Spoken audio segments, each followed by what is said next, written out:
but importantly, I hope it has been one, as it's been for me, for each of you, where you've gotten to reconnect with folks from all across the state. I feel like this is the election night celebration we didn't get to have in Frankfurt in November.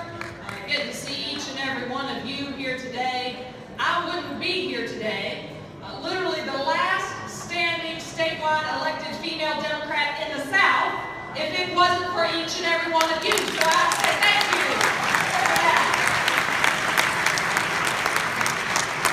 I'm honored to serve as your Secretary of State, and importantly, very excited about the work we have done together over these past 5 years. I know that you saw as we became a model for the nation, the 31st state in the nation to offer online voter registration here in Kentucky this year. Go vote, Kentucky. Can you say it? Go vote, Kentucky. Oh no, you gotta believe it. Go vote, Kentucky. Go vote, Kentucky. That's what we need. Now, the Democratic Party didn't ask for my help today in their online work.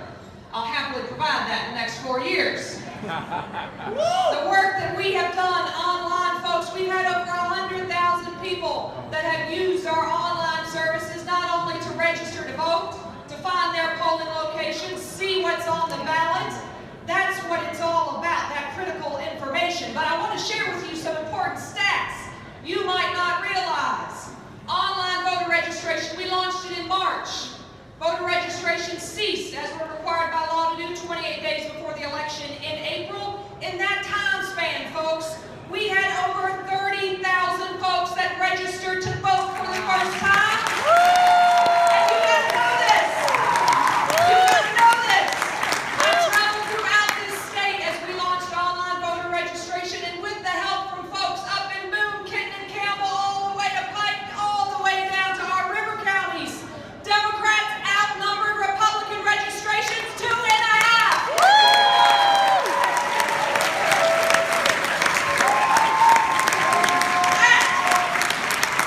That's the life of our party. 19,000 Democrats registering over those 7,000 Republicans.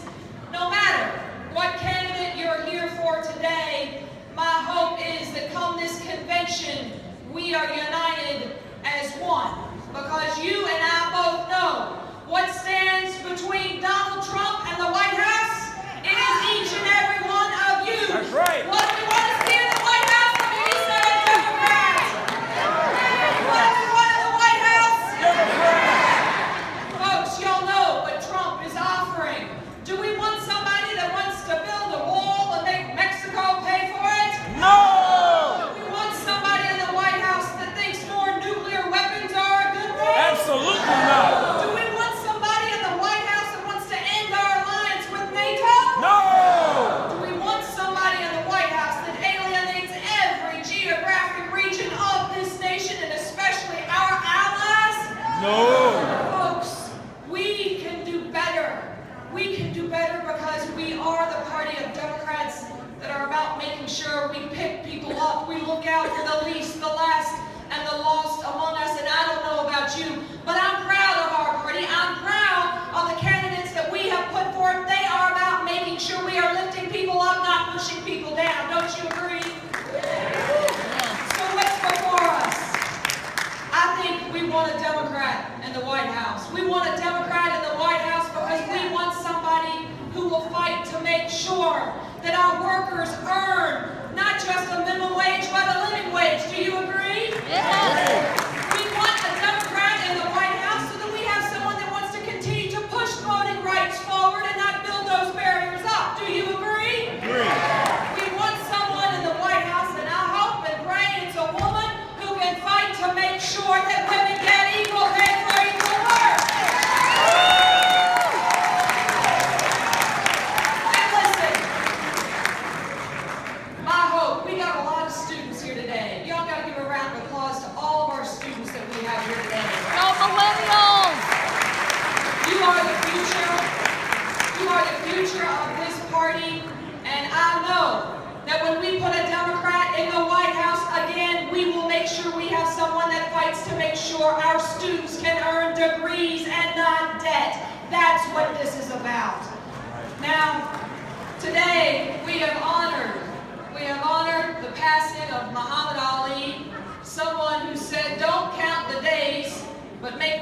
voices count. Each and every one of you, you're the reason why I think this job is worth fighting for. You're the reason why, no matter how much money the Republicans ever send my way, I get back up. From all over the Commonwealth. It's not just my family who's behind and with me. I know it's each and every one of you. And over the course of the past 4 years, we have lost some truly amazing folks. Folks whose spirits I know are looking down and with us here today. People like T.J. Hill or Carol Poundmore, County Judge Hugh McCormick, Wendell Ford, my granny Elsie Case, who told me, Alison, if you don't hit it out of the park the first time, will you step back up and you swing? That was after last November of 2014. I stand here today, re-elected because of the spirit that moves through this party. I know when we go to this convention in July, we will have that same spirit. We will get behind our Democratic nominee, and we together will work to make sure we keep a Democrat in the White House. Will you help me?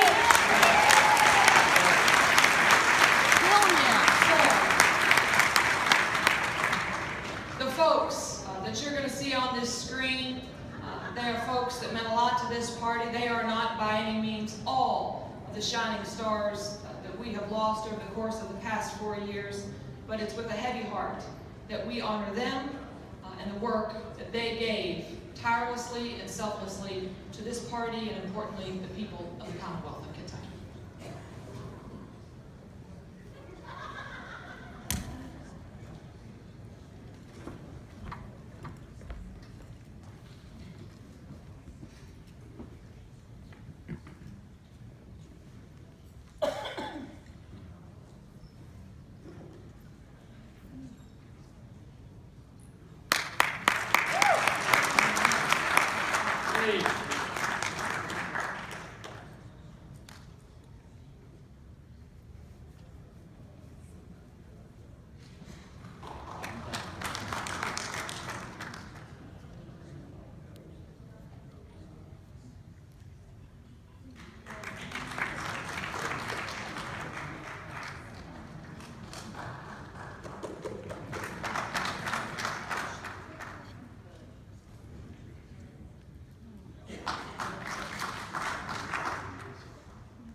We've got some amazing stars in this party.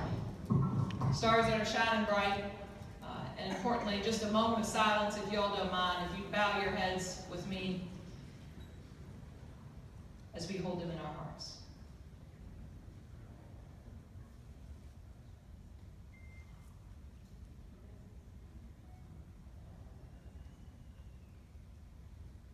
Amen.